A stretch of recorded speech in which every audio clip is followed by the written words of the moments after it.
and sorry, yeah, 5. And we're up to non-optical telescopes today. So I'm going to start out by giving you a little bit of the concepts that we just our way through. Let me see.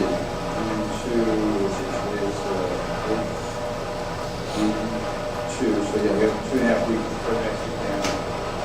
Okay, so again, just to review quickly some of the basic concepts involved in optical telescopes.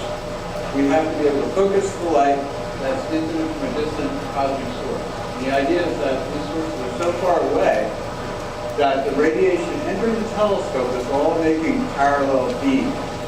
Now, this wouldn't be true if the objects were really, really close, but then you have radiation coming like this from a nearby source. But when the source is very far away, you have basically perfectly parallel rays entering the telescope. So that's the idea. We assume that the rays are perfectly parallel coming in, and we must focus.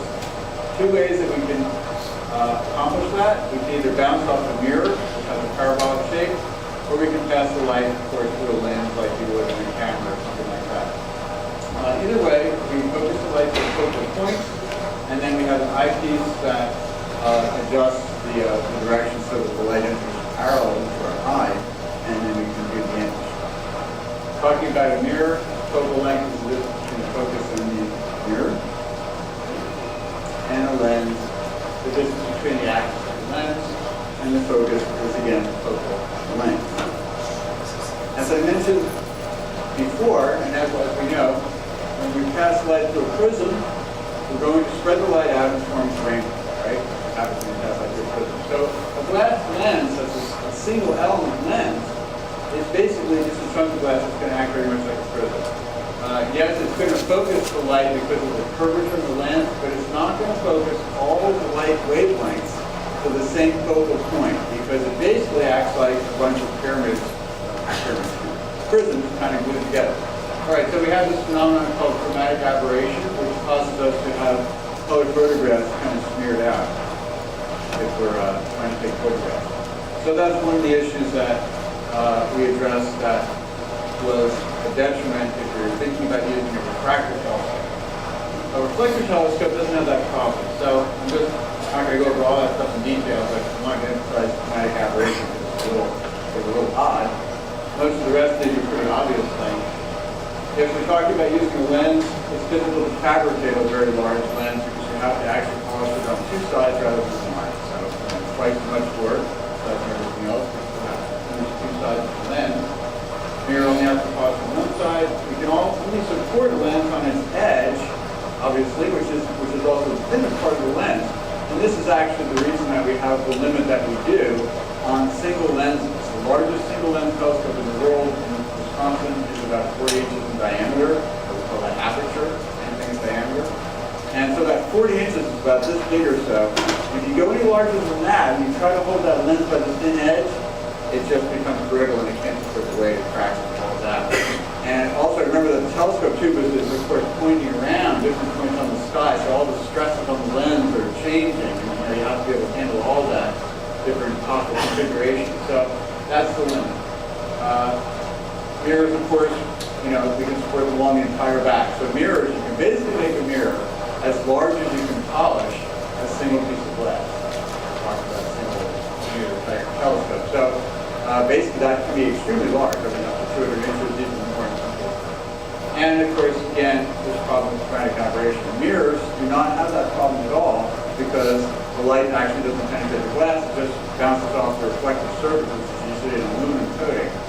And the angle of reflection has nothing to do with the wavelength, so you get no chromatic aberration.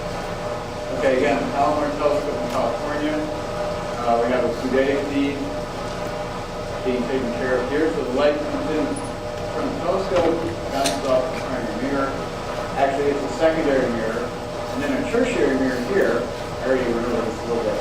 And the tertiary mirror sends the light out through this declination axis and then into the polar axis. And all this chicanery, all these extra mirrors, you generally don't want to have extra mirrors because mirrors aren't perfect. They do tend to absorb a teeny little bit of light, but not the same as a perfect mirror.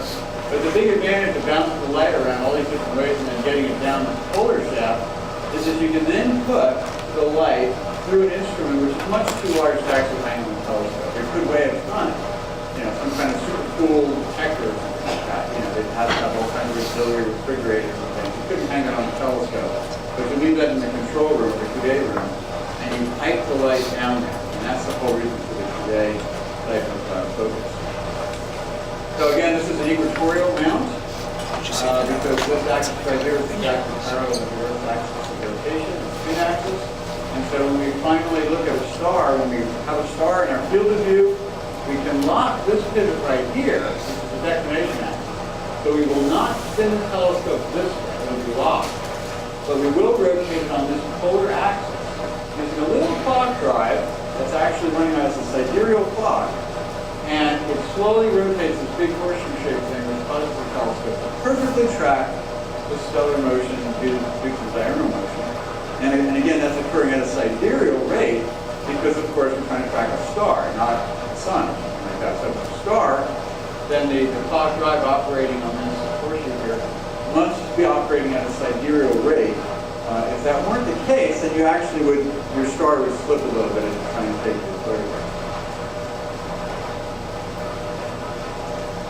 All right, again, we talked about information from light and the different ways to analyze light. Color indicates temperature by Venus law. We can look at absorption and emission line patterns, and we've already talked about that in chapter 4 on spectroscopy. We talked about how line shifts can indicate the velocity of the source, and line broadening can indicate the presence of a high temperature and or rotation. And so we have different instruments that we can use. Nothing too profound about this. I mean, we can basically directly view the image. We can use a 6D camera, a photometer, which counts individual photons. Remember, photons are quantized, so you can literally count the number of photons that you're receiving. A spectrometer, we measure the spectrum. That's something we've been familiar with. That's basically passing by through a prism and taking a photograph of the screen. And then the spectrophotometer is kind of a digital spectrometer where we're actually counting photons in different color ranges. All right, so we got sort of about this far last time, so it's important to pick up here because we ended up with a quantitative formula that gave us information about how small an angular feature we can clearly see with a given telescope. Okay, so what we see here again is just a simulation, it's not a photograph, like we're making. And we see a slightly more subtle grin here because of the larger telescope providing additional light. Of course, right? It's like a bigger bucket in the rain is going to collect more light. A bigger telescope, actually, the light bucket collects more light. So we're going to see a brighter image for the larger telescope. But moreover, we also see a more clear, well-defined image with finer, small details for the large telescope. So this is where we get into what we call angular resolution. A bigger telescope can make brighter images, sure, but it also has better angular resolution. I'm going to go over that again because it's kind of intuitive, but also a little bit abstract, so we're going to talk about that before we move on to non-optical telescopes. Okay, well anyway, first of all, larger telescopes, of course, this light bucket idea, you're looking down into a bigger bucket. It's like Jaws, remember? You're going to need a bigger bucket. Remember that? Seen Jaws? Looks like that. Okay, so if we're talking about a circular aperture, which is typical, then we're going to see that if we double the size of the telescope, we are going to quadruple the area because you get that R² factor, right? You go from a telescope and you triple the size of its aperture, you're going to get 9 times the area. So if you triple the size of the telescope's diameter, you increase the amount of light that you're going to collect by a factor of 9. So it's a pretty big bang for the buck. For instance, if you go from a 3-inch telescope, which is a pretty small kind of entry-level reflector, up to a 9-inch telescope, you're going to get 9 times more radiation. A factor of 3 gets squared. Okay, so this is the light collection, but now we get into what I mainly want to talk about, which is resolving power. First of all, again, aperture is the same as diameter. Aperture is the same as diameter, twice the radius. Here's the diameter, the aperture. And again, what we find is that when the light rays into the telescope tube, they're supposed to be perfectly parallel. If they're perfectly parallel, then a perfect mirror will focus them all exactly to the same focal point, and you get a perfectly clear image, and you can zoom in as much as you want, you'll see all this detail. It'll be like having, a billion pixels in your camera. You can keep zooming in and expanding this thing on your computer screen, and you just don't run out of detail. You see finer and finer details, right? But that gets messed up because the light actually attracts the telescope to a certain extent, and it's unavoidable. And it causes a little bit of decollimation of those rays coming in. So you don't have them perfectly parallel anymore.